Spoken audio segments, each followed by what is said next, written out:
Today is the 15th of July, a very आज important 15 day जुलाई है, because a lot is एक going बहुत on in अहम the world, तारीख, as everybody क्योंकि knows. जैसा सब जानते हैं, And the दुनिया में इस transition वक्त बहुत protocol, कुछ हो रहा है। we source transition information protocol में that हम is वो जानकारी beneath जुटाते the हैं surface, जो सतह के नीचे not being होती है, reported by जिसे न तो पारंपरिक legacy मीडिया media दिखा रहा है and और not न being ही reported स्वतंत्र by media. print media. We have हमारे with साथ आज us बहुत a very अनुभवी और experienced, अंतर्राष्ट्रीय स्तर पर पहचाने जाने वाले globally विशेष recognized सिंह मौजूद हैं। हम authorities उन्हें जानकारी देते to हैं whom we और provide the फिर इस पेवेंट information, खाने and सबसे they आप तक then पहुंचाता है। give you the information as तो it मैं is अपने सहयोगियों और right. दोस्तों So Polari my pleasure Johnson to का पैसे invite करत सकता dear हूँ। colleagues and friends, Pepper, Pepe Escobar, app. Larry Johnson, and please go ahead, Pepe. Thank you. Thank you, Mr. Z. Thank you, Larry. Thanks धन्यवाद, all of you, धन्यवाद our mister global जी, audience. धन्यवाद Okay, let's Larry, go straight to the और point. आप सबका भी शुक्रिया As हमारे it वैश्विक stands, there दर्शकों are का। three ठीक है, अब सीधे मुद्दे पर आते absolutely हैं। key issues अभी की स्थिति में revolving तीन around बेहद अहम बातें you हैं could say जो घूम फिर कर the एक ही चीज से जुड़ी हैं।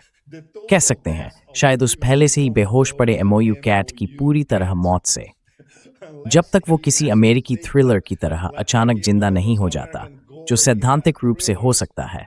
The cat फिलहाल तो always हालात बहुत resuscitates मुश्किल you. लग At रहे the हैं, moment, it's gonna be very, लेकिन very ठीक है, good. But चलिए okay, उन let's go to तीन the अहम three बिंदुओं पर आते हैं absolutely और key फिर हम सब points, मिलकर and then we बातचीत can शुरू कर launch a सकते हैं conversation ताकि about आने this वाले कुछ दिनों में and किसी तरह का संवाद extending फिर से the पटरी पर लाने की संभावना पर possibility बात हो within सके। the next few days of some sort of dialogue back on track. Number one, the Majlis, the Iranian parliament, they सबसे met पहले yesterday मजलिस यानी ईरान की and संसद ने voted कल on बैठक two की और दो resolutions प्रस्तावों पर for an मतदान किया और absolutely नतीजा था astonishing हैरान कर देने वाला 400 के मुकाबले 0। Okay, resolution number ठीक है, one. पहला प्रस्ताव ये था कि सरकार अपनी परमाणु क्षमताओं को तेजी से आगे बढ़ाए। ये जानबूझकर थोड़ा स्पष्ट रखा गया है। इसे यूरेनियम संवर्धन की रफ्तार बढ़ाने के रूप में भी समझा जा सकता है, या फिर उस संभावना को तेज करने के रूप में भी जिस पर अब खुलकर चर्चा हो रही है।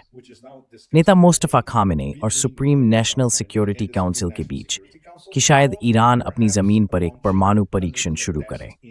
ये बात वाकई अभूतपूर्व है, लेकिन अब ये मोश्तबा युग का हिस्सा बन चुकी है, जो वैसे तो बस कुछ दिन पहले पिछले शुक्रवार से ही शुरू हुआ है। Which, by the way, started only a few days ago, last Friday. On Thursday was the end of the Ayatollah Ali Khamenei. गुरुवार को इस्लामी गणराज्य में आयतुल्लाह अली खामेनी का दौर खत्म हुआ और सिर्फ कुछ दिन पहले शुक्रवार को मोश्तबा का दौर शुरू हुआ। अब कई संकेत हैं और मैं कहूँगा कुछ सोच समझकर की गई लीक भी हैं जो ये दिखाती हैं कि ईरान शायद अपनी रणनीति को बहुत बड़े स्तर पर अपग्रेड करने जा रहा है, एक तरह की रोकथाम की रणनीति के तौर पर। दूसरी बात, और ये समानांतर चल रही है, इस्लामाबाद और दोहा यानी पाकिस्तान और कतर फिर से बातचीत शुरू कर रहे हैं मध्यस्थ की भूमिका से, और यही वो उम्मीद कर रहे हैं। यही पाकिस्तानी और कतरी मध्यस्थों की अपेक्षा है।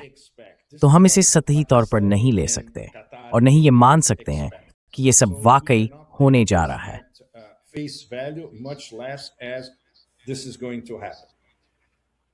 Talks with Iran might restart. Iran के साथ बातचीत शायद इस रविवार यानी अगले कुछ दिनों में पाकिस्तान और कतर के बीच फिर से शुरू हो सकती है, लेकिन इसका मतलब ये नहीं है कि एमओयू फिर से पटरी पर आ जाएगा।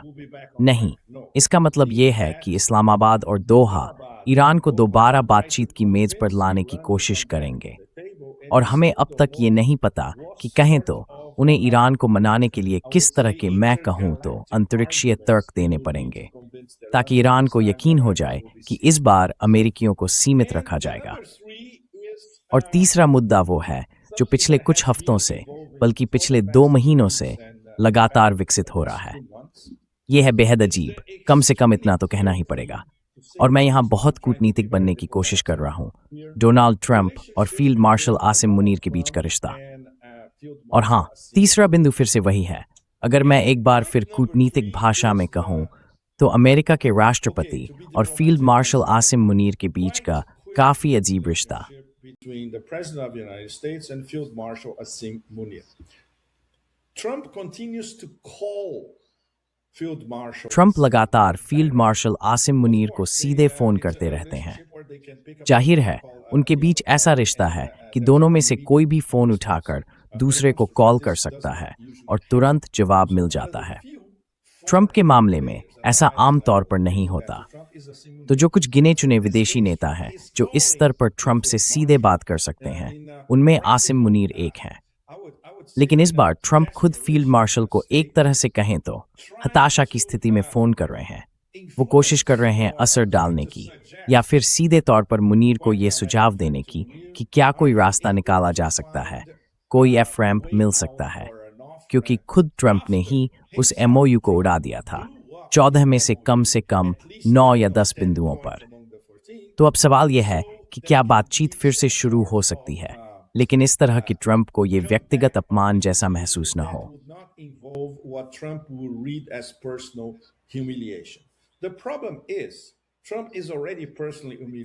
समस्या ये है कि ट्रंप पहले ही अपनी ही हरकतों से व्यक्तिगत तौर पर अपमानित हो चुके हैं। तो अब जो भी होता है और जो भी आसिम मुनीर ईरानियों को मानने के लिए राजी कर पाएंगे, अमेरिकी नजरिए से वो उस एमओयू से भी बदतर होगा जिसे खुद अमेरिका के राष्ट्रपति ने खत्म कर दिया था।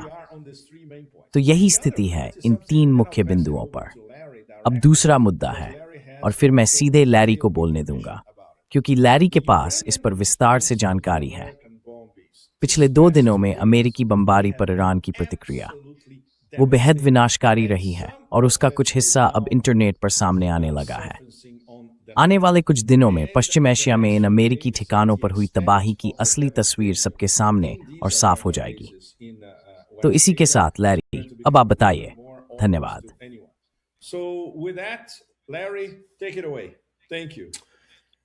Hey, thanks, Pepe. That's a great. धन्यवाद पेपे, बहुत अच्छा परिचय था।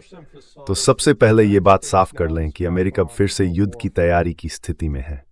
17 जून को उन्होंने जिन टीमों को हटाया था उन्हें कैट्स कहा जाता है, लेकिन ये वही कैट्स नहीं हैं जिनका जिक्र पेपे कर रहे थे। इनका पूरा नाम है क्राइसिस एक्शन टीम्स। ये टीमें बनाई गई थीं, आप जानते हैं, ईरान पर अटैक शुरू होने से 7 दिन पहले, यानी 28 फरवरी को जब हमला शुरू हुआ, उससे ठीक 1 हफ्ता पहले। कैट्स असल में प्लानिंग ऑपरेशन सेल्स हैं, पेंटागन में, सेंट्रल कमांड में और कुछ अन्य सपोर्टिंग कमांड्स में। ये टीमें 24 घंटे हफ्ते के 7 दिन काम करती हैं। लेकिन 17 जून को जब युद्ध विराम की घोषणा हुई तो इन्हें 9 से 5 हफ्ते में 5 दिन के शेड्यूल पर डाल दिया गया। इसका मतलब था कि अब वे कॉम्बैट ऑपरेशंस की प्लानिंग नहीं कर रही थीं। Which means they weren't planning combat operations. Now they're back operating 24/7, which means अब वे फिर से 24 घंटे ऑपरेशन कर रहे हैं, यानी ये बड़े पैमाने पर लड़ाई की कार्रवाई है। तो बुरी खबर यह है कि युद्ध अब पूरी तरह से फिर शुरू हो गया है, लेकिन ईरानियों के पास अमेरिका के मुकाबले एक बहुत बड़ी बढ़त है। और बात असल में यह है, केशम द्वीप के उत्तर में, मेरा ख्याल है उस जगह का नाम बंदर-ए-गाह है, और फिर दक्षिण में सिरिक के आसपास तटरेखा के साथ करीब 180 से 200 मील तक का इलाका है। इस पूरी तटरेखा पर पहाड़ों में सुरंगें हैं जो सीधे समुद्र से उठती हैं, और वहीं से तटीय रक्षा मिसाइलें दागी जाती हैं। वहीं ड्रोन लॉन्च करने की जगहें भी बनी हुई हैं।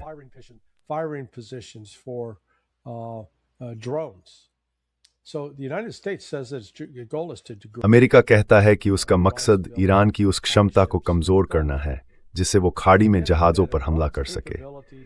लेकिन वो ये भूल जाता है कि ईरान की ताकत सिर्फ उन तटीय रक्षा क्रूज मिसाइलों तक सीमित नहीं है जो चट्टानों से दागी जाती हैं, या केशम द्वीप और होर्मुज जलडमरूमध्य के दूसरे द्वीपों पर तय ठिकानों से छोड़ी जाने वाली मिसाइलों तक नहीं है।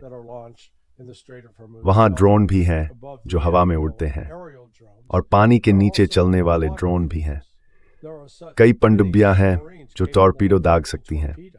सतह पर चलने वाले ड्रोन हैं और युद्धपोत भी हैं। बात यह है कि अमेरिका के सामने कम से कम 1000 निशाने हैं, कम से कम 1000, जिन्हें उसे नष्ट करने की कोशिश करनी होगी अगर वो सच में ईरान की उस क्षमता को कमजोर करना चाहता है, जिसे ईरान इंजसार को रोक सके, जो फारस की खाड़ी जलभूमध्य प्राधिकरण के नियमों का पालन नियमावली कर रही न, जिन्हें ईरान ने तय किया।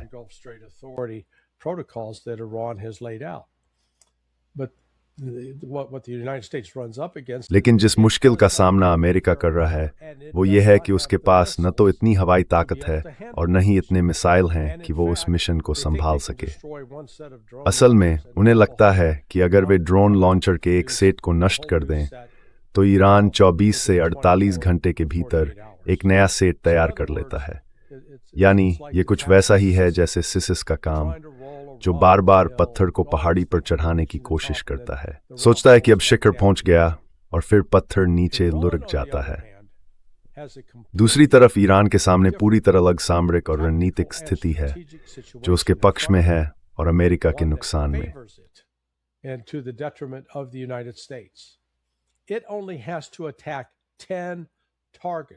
उसे बस 10 ठिकानों पर हमला करना है और वो ठिकाने हिलते नहीं हैं। जॉर्डन में 2 एयरबेस हैं, मुवाफ़क़ साल्ती और प्रिंस हसन एयरबेस। यहीं से अमेरिकी विमान और रिफ्यूलिंग टैंकर काम कर रहे हैं।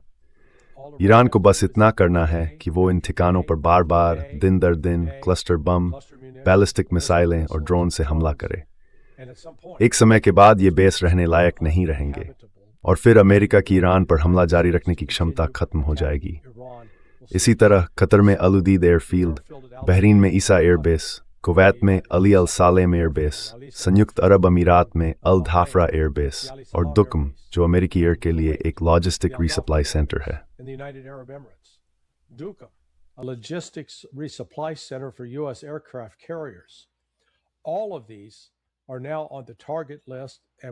अब ये सब लक्ष्य सूची में शामिल हैं और हम एयरबिल को भी जोड़ेंगे जिस पर इस वक्त ईरानी बल हमला कर रहे हैं। वे अमेरिकी मुख्यालय, अमेरिकी ठिकाने और अमेरिकी गोदामों को निशाना बना रहे हैं।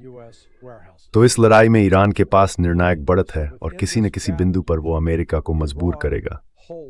मुझे नहीं पता ये इस हफ्ते होगा, अगले हफ्ते या उसके बाद, लेकिन अब अमेरिका ऐसी स्थिति में है जहां उसे संघर्ष को बढ़ाने की कोशिश करनी पड़ रही है, जबकि उसके पास ऐसा करने के लिए पर्याप्त हथियार प्रणाली नहीं है।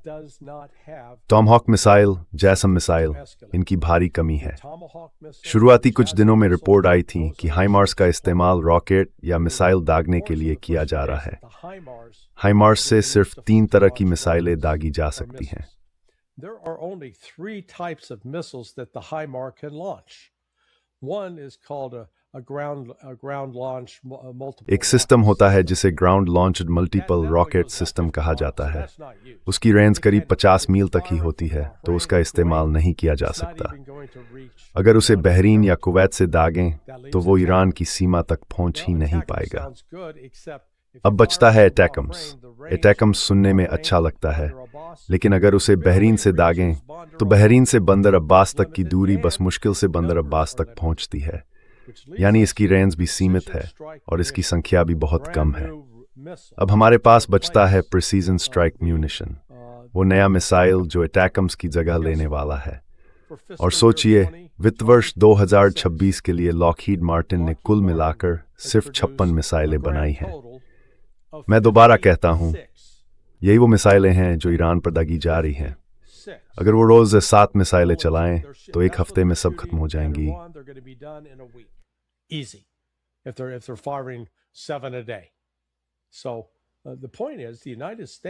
मुद्दा ये है कि अमेरिका के पास टॉमहॉक मिसाइलों की सीमित संख्या है। दूसरी मिसाइल जैसम यानी joint air to surface strike missile, वो भी उन्हीं दुर्लभ खनिजों पर निर्भर है जो चीन से आते हैं। सप्लाई चेन बाधित हो चुकी है। अमेरिका की फैक्ट्रियां इन मिसाइलों को महीने में सैकड़ों की संख्या में नहीं बना सकती, मुश्किल से दर्जनों बना पाती हैं, वो भी अगर सब ठीक चले तो अब स्थिति यह है कि अमेरिका ईरानी ठिकानों पर ऐसे मिसाइलों और हथियार प्रणालियों से हमला कर रहा है जिनका स्टॉक खत्म होता जा रहा है, और इसे उलटने का कोई तरीका अमेरिका के पास नहीं है। इस हालात में ईरान को बस टिके रहना है, डटे रहना है और अमेरिकी ठिकानों पर लगातार दबाव बनाए रखना है।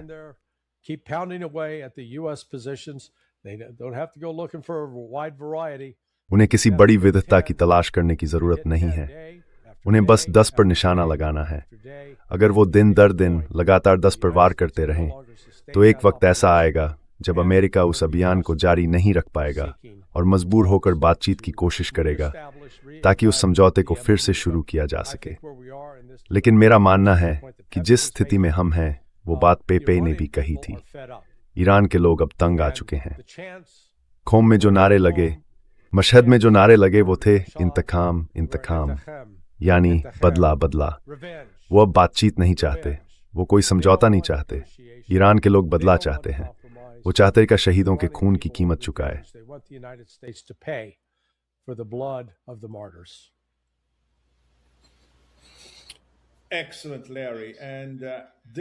बहुत बढ़िया लैरी। और ये बात पूरी तरह मेल खाती है उस इंटेलिजेंस से जो हमें मिल रही है कि ट्रंप पिछले 1 साल से लगातार हमें कॉल कर रहे हैं, किसी तरह बाहर निकलने का रास्ता ढूंढने की कोशिश में। क्योंकि जाहिर है पेंटागन में किसी ने शायद उन्हें वही बात समझाई होगी जो आपने अभी हम सबको समझाई, एक ऐसे ट्रंप स्टाइल साउंड बाइट में जो वो समझ सकें कि कुछ ही दिनों में उनके हथियार खत्म हो जाएंगे, यहाँ तक कि रणनीतिक पेट्रोलियम रिजर्व खत्म होने से पहले ही। तो ये वो भाषा है जो ट्रंप शायद समझते हैं, है ना? मिस्टर जी, आप कुछ जोड़ना चाहेंगे या कुछ साफ करना चाहेंगे या कुछ और कहना चाहेंगे? हाँ, मैं कुछ बिंदुओं को साफ करना चाहूंगा।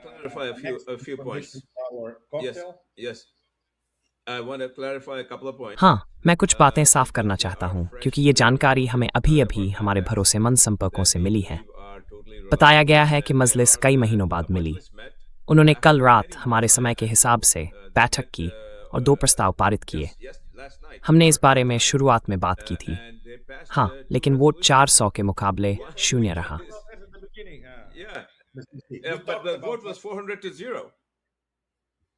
Romans, die Despini beim Smingworth. Yes, and secondly, Pakistan has हाँ, opened up, which did और दूसरी बात यह है कि पाकिस्तान ने ईरान के लिए कई कॉरिडोर खोल दिए हैं जिन पर हमने बात नहीं की। इन कॉरिडोरों से पहले से ही माल का ट्रांजिट हो रहा है, जिसमें तेल भी शामिल है। ये सिर्फ पाकिस्तान तक सीमित नहीं है, बल्कि कुछ पसंदीदा देशों तक भी जा रहा है, ग्वादर के गहरे समुद्री बंदरगाह से होकर। तो ईरान अलग थलग नहीं है। ईरान को कोई जल्दी नहीं है, उनके पास धैर्य है, वे सजा झेलने की क्षमता रखते हैं, लेकिन अमेरिका के पास वो नहीं है। तो कौन जाने ट्रंप के दिमाग में क्या आया कि उन्होंने ये हालिया मूर्खता शुरू कर दी। मैं तो साफ तौर पर नहीं समझ पा रहा, और जिन लोगों से मैं बात करता हूँ वे भी नहीं समझते। आप लोग ट्रंप की मूर्खताओं को समझने में माहिर हैं, तो शायद आप बता सकें कि आखिर उनके दिमाग में क्या आया जिससे उन्होंने ऐसा बर्ताव किया, क्योंकि ये पूरी तरह से बेवकूफ़ी है।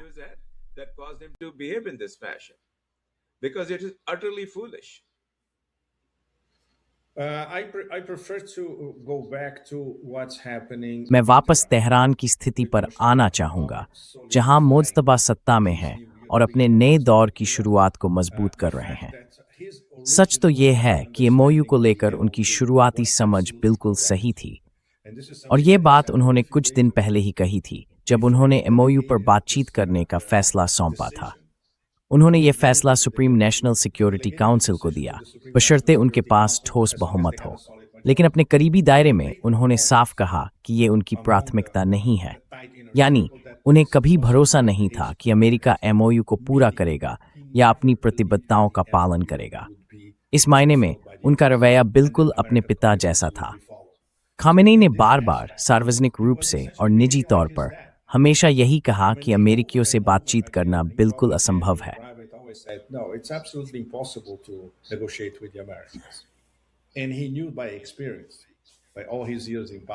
और उसे अपने अनुभव से, अपनी सत्ता के सभी वर्षों से ये बात अच्छी तरह पता थी।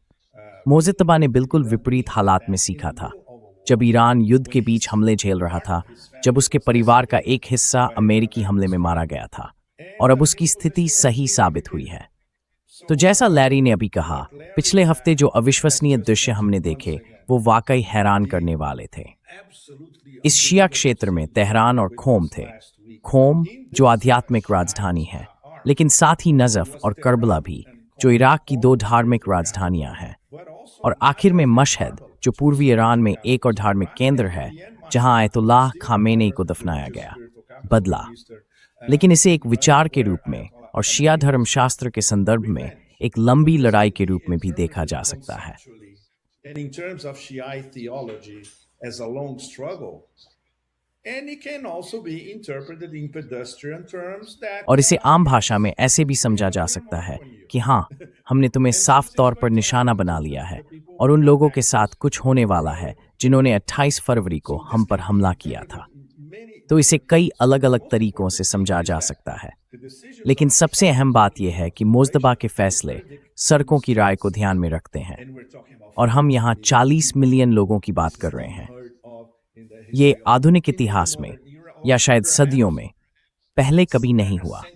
तो यही आने वाले कदमों को दिशा देगा ईरानी प्रतिरोध के संदर्भ में। मान लीजिए अगले 10 दिनों तक अगर अमेरिकी बमबारी वैसे ही जारी रहती है जैसे ट्रंप हर रात उसका प्रचार कर रहे हैं और बहुत तीव्र रूप में, जब तक उनके पास गोला बारूद खत्म नहीं हो जाता।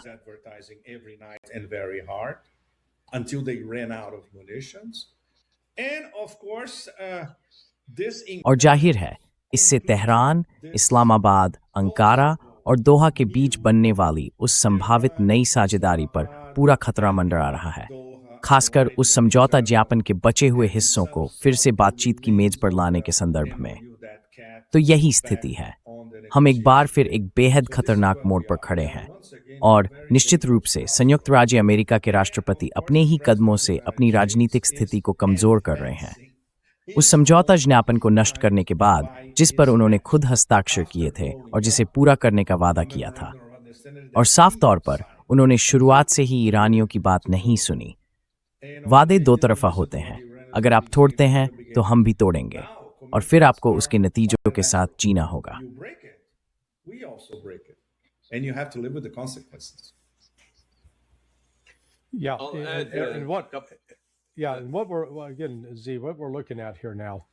हाँ, और जो हम अभी देख रहे हैं वो ये है कि ईरान ने पहले 2 बार साफ संकेत दिए थे।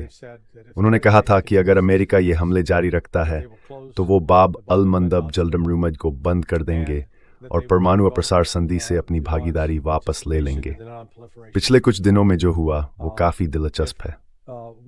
सऊदी अरब ने सना पर हमला किया, सना के एयरफील्ड पर, और उसके तुरंत बाद हूतियों ने जवाबी कार्रवाई करते हुए सऊदी अरब के 2 एयरबेस पर हमला किया। अब लगता है कि सऊदी अरब पीछे हट गया है या शायद वो अपने नुकसान का आकलन कर रहे हैं। ये सोच रहे हैं कि अब आगे क्या किया जाए। लेकिन सच्चाई ये है कि उन्होंने फिलहाल पीछे कदम खींच लिए हैं। वो अब हमले बढ़ा नहीं रहे हैं क्योंकि मेरा मानना है कि उन्हें एहसास हो गया है अगर वो ऐसा करते हैं तो हूतियों स्मारक जॉर्ज पर कोई बर्स्टर खास और यनबू में उन्हें थिल ठिकानों के बर्बी आनों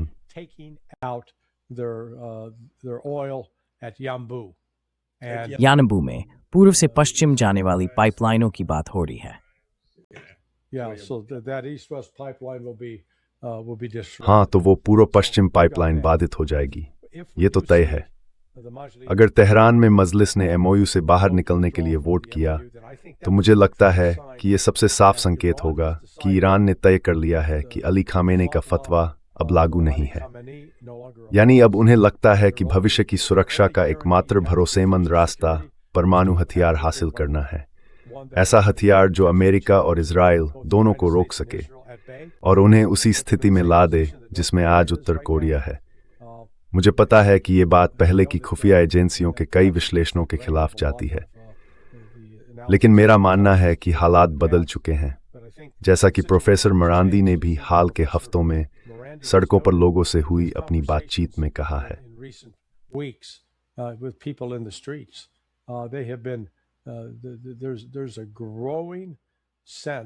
अब ये भावना बढ़ती जा रही है कि हमें परमाणु हथियार रखना ही होगा, क्योंकि अगर हमारे पास परमाणु हथियार नहीं है तो हमारी सुरक्षा नहीं है, हम सुरक्षित नहीं रहेंगे। इसलिए मुझे लगता है कि आगे चलकर मजलिस का मुख्य ध्यान सुरक्षा की तलाश पर ही रहेगा। अमेरिका के हमले और ईरानी नागरिकों की लगातार हो रही हत्याएं, ये सब इस भावना को और मजबूत कर रहे हैं कि हम झुक नहीं सकते, हम अमेरिका के खिलाफ कुछ कर नहीं सकते। हमने कोशिश की, हमने एक समझौता किया, लेकिन उन्होंने उस समझौते के हर एक बिंदु का उल्लंघन किया, हर शर्त तोड़ी, और अपनी जिम्मेदारी स्वीकार करने के बजाय उन्होंने हमें ही दोषी ठहराने की कोशिश की। तो मुझे लगता है हम अब सचमुच एक मोड़ पर खड़े हैं। So this is where I think we're really at a crossroads now. Absolutely. Well, I wanted to- Just go ahead. बिल्कुल आगे बढ़िए, क्योंकि मैं अपनी बात एक बहुत ही सीधी, बहुत ही साधारण टिप्पणी के साथ खत्म करना चाहता हूँ। दरअसल शुरुआत में इस चैनल का नाम था पावर शिफ्ट, लेकिन बाद में कुछ ऊपरी ताकतों ने इसे बंद करवा दिया। पिछले हफ्ते की हमारी एक बड़ी खबर इसी से जुड़ी थी। ईरान के राष्ट्रपति पेजेशकियन ने पाकिस्तान के प्रधानमंत्री शहबाज शरीफ को फोन किया था। उस बातचीत में पेजेशकियन ने दरअसल पाकिस्तान के जरिए अमेरिका को एक संदेश भेजा। देखिए, अगर आप इसी तरह चलते रहे तो हम ईरान की जमीन पर परमाणु परीक्षण कर सकते हैं, यानी अपनी नई प्रतिरोध नीति की दिशा तय कर रहे हैं। Basically marking our new deterrence path. So, as the only way तो अब मुस्तफ़ा के लिए इस नए दौर की पहचान छोड़ने का एक ही तरीका है, वो भी इन बेहद कठिन हालात में। और जब हम ये मान लें कि उसे ईरान की लगभग पूरी आबादी का समर्थन हासिल है, तो इसका मतलब है कि अब वो कह सकता है, ठीक है, चलिए आखिरकार आयतुल्लाह खोमैनी की मूल फतवा को पलट दें, यानी मेरे पिता की फतवा को। बेशक वो इसे ऐसे शब्दों में नहीं कहेगा, और हाँ, इसके साथ हम एक नए दौर में प्रवेश करेंगे, एक ऐसा दौर जहां रोकथाम ही मुख्य रणनीति होगी, क्योंकि यही एक तरीका है जिससे अमेरिकियों को समझ आएगा कि हम अपनी संप्रभुता और अपनी आज़ादी की रक्षा को लेकर वाकई बेहद गंभीर हैं। और एक बात तो तय है, अगर हालात टकराव तक पहुंचते हैं तो पूरा ग्लोबल साउथ ईरान की स्थिति को समझेगा। understand the Iranian position if push comes to shove. Well, What I was going to add to the same point, देखिए, Pepe, मैं उसी बात को आगे बढ़ाना चाहता था। पे tell me that मेरे संपर्कों का कहना है कि कल रात जो नया प्रस्ताव पारित हुआ है, जिसमें ईरान से उसकी परमाणु क्षमता में प्रगति करने की मांग की गई है, उससे अब गेंद फिर से मुस्तफ़ा खामेनेई के पाले में आ गई है। और अब मुस्तफ़ा खामेनेई और उनका बहुत ही सीमित आंतरिक समूह ही ये तय करने की स्थिति में है कि वे वही कदम उठाएंगे या नहीं, जिसके बारे में उन्होंने लगभग 2 हफ्ते पहले पेजेशकियन को बताया था। उस समय जब MOU का मसौदा तैयार होकर हस्ताक्षरित और हमारे चैनल के जरिए पाकिस्तान के विदेश मंत्री इशाक डार द्वारा सीधे मार्को रूबियो तक पहुंचाया गया था, और उसके बाद MOU पर कुछ प्रगति भी हुई।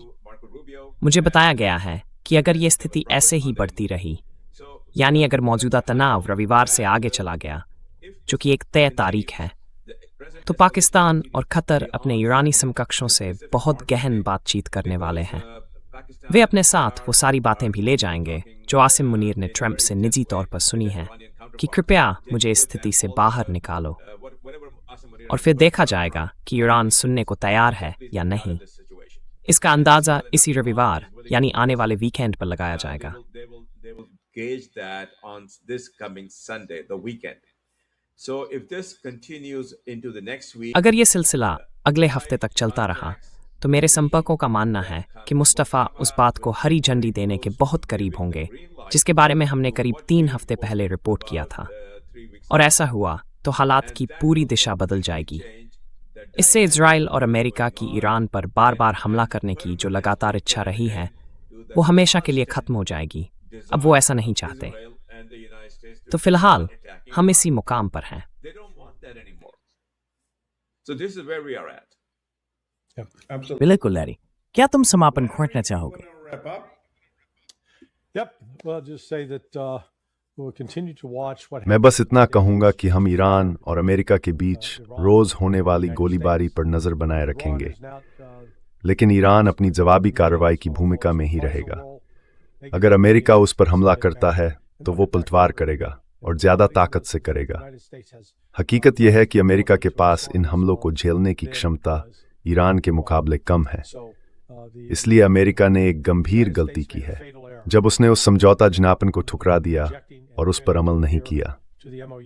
मेरा अपना अनुमान है कि ईरान तब तक बातचीत की मेज पर वापस नहीं आएगा जब तक उसे पक्का और भरोसेमंद आश्वासन न मिल जाए कि जैसे ही वो लौटेगा उसके जमे हुए संपत्ति खाते तुरंत खोले जाएंगे और उसे सौंप दिए जाएंगे, न कि किसी अनिश्चित भविष्य की तारीख पर।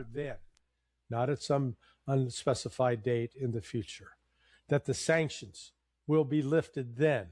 इसका मतलब है कि प्रतिबंध उसी समय हटाए जाएंगे, न कि किसी अनिश्चित भविष्य की तारीख पर। यही दो सबसे अहम मुद्दे होंगे। और ईरान, चाहे अमेरिका को पसंद हो या न हो, हॉर्मुज जलदमरू मध्य पर नियंत्रण बनाए रखेगा।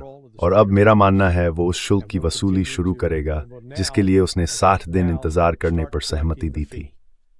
एक और बात जो शायद हम बताना भूल गए, वो है कि हिजबुल्लाह क्या करेगा, क्योंकि हिजबुल्लाह ने समझौता ज्ञापन यानी एमओयू का पालन किया था। उस एमओयू के तहत हिजबुल्लाह को इजराइल पर हमले रोकने थे और उसने ऐसा किया भी। अब जब ईरान ने कहा कि हम अब उस एमओयू से बंधे नहीं हैं, तो वही बात हिजबुल्लाह पर भी लागू होती है। और मुझे लगता है हम जल्द ही देखेंगे कि हिजबुल्लाह इजरायली हमलों का जवाब देना शुरू करेगा।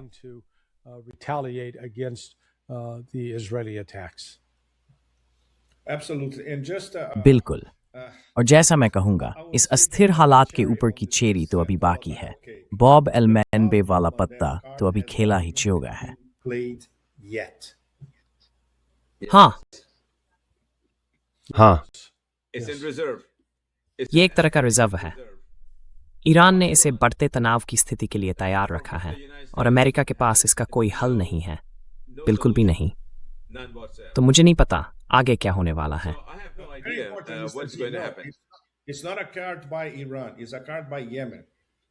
ये ईरान का कार्ड नहीं है, ये यमन का कार्ड है। मैं पिछले साल यमन गया था। वो पूरी तरह से स्वतंत्र है। उनका ईरान से गहरा संबंध है, लेकिन फैसले यमन में ही लिए जाते हैं, सना और सादा में, जो अंसारुल्लाह का केंद्र और जन्मस्थान है उत्तर में। जब आप वहां जाते हैं और उनसे बात करते हैं, तभी समझ में आता है कि वो कितने तैयार है, कितनी तकनीकी रूप से विकसित हैं और ये कितनी परिष्कृत सभ्यता है। पैगंबर मोहम्मद के अनुसार असली इस्लाम हमेशा यमन में रहा है, तो उनसे उलझना मत। फिलहाल वो बस नदी के बहाव को देख रहे हैं, जैसा कि हमारे प्रिय मित्र बॉब डिलन ने कहा था।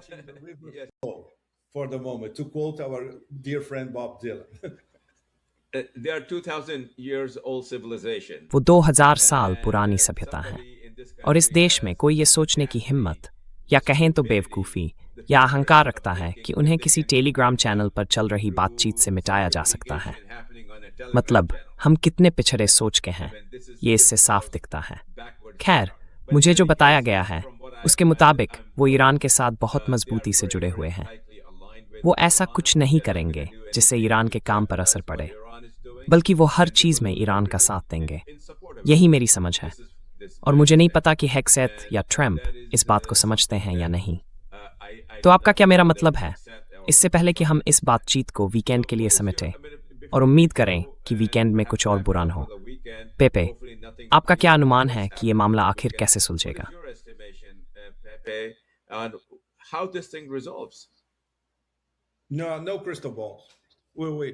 नहीं, कोई जादुई गेंद नहीं हमारे पास। हम इंतजार कर रहे हैं। हम सिर्फ तथ्यों पर काम करते हैं। हम तथ्यों को देखते हैं। तथ्यों के पहाड़ आपस में जुड़े हुए थी। हम इंतजार करेंगे। दिक्कत यह है कि जमीनी तौर पर और नाम लेकर कहें तो भैंस लगता है हमें एर्दोआन और सिमोनियन पर भरोसा करना पड़ रहा है कि वो किसी तरह संयुक्त राज्य अमेरिका के राष्ट्रपति के 4 साल के पागल दिमाग में थोड़ी समझ डाल दें। तो मुझे नहीं लगता कि हमारे आगे का रास्ता बहुत अच्छा दिख रहा है, लेकिन अफसोस यही हकीकत है।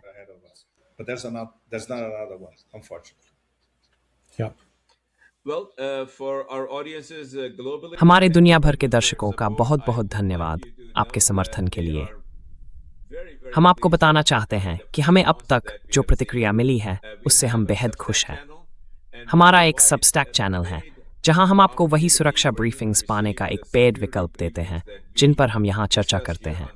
इसकी कीमत सबस्टैक पर जितनी न्यूनतम रखी जा सकती है उतनी ही है, $5 प्रति माह या $50 सालाना। कृपया सबस्टैक पर ट्रांजिशन प्रोटोकॉल पर जाएं और आपको हर हफ्ते ये सुरक्षा ब्रीफिंग सीधे आपके मेल बॉक्स में मिल जाएगी। आपके समर्थन के लिए एक बार फिर बहुत बहुत धन्यवाद। धन्यवाद पेपे, धन्यवाद लैरी। हम अपने संपर्कों से जुड़े रहेंगे और आपको वो ताज़ा खबरें लाते रहेंगे जो जहां तक हमें पता है किसी और के पास नहीं है। तो बहुत बहुत धन्यवाद। हम आपसे अगले हफ्ते फिर मिलेंगे। सोमवार को लैरी के साथ मंगलवार को पेपे के साथ और बुधवार को हम सब साथ मिलकर। अगर कुछ बहुत बड़ा नहीं होता तो सोमवार को फिर मुलाकात होगी। धन्यवाद, बहुत बहुत धन्यवाद, शुक्रिया, अलविदा। Thanks a lot. Thank you. Bye bye. Bye bye. Thank you. Bye bye. Cheers.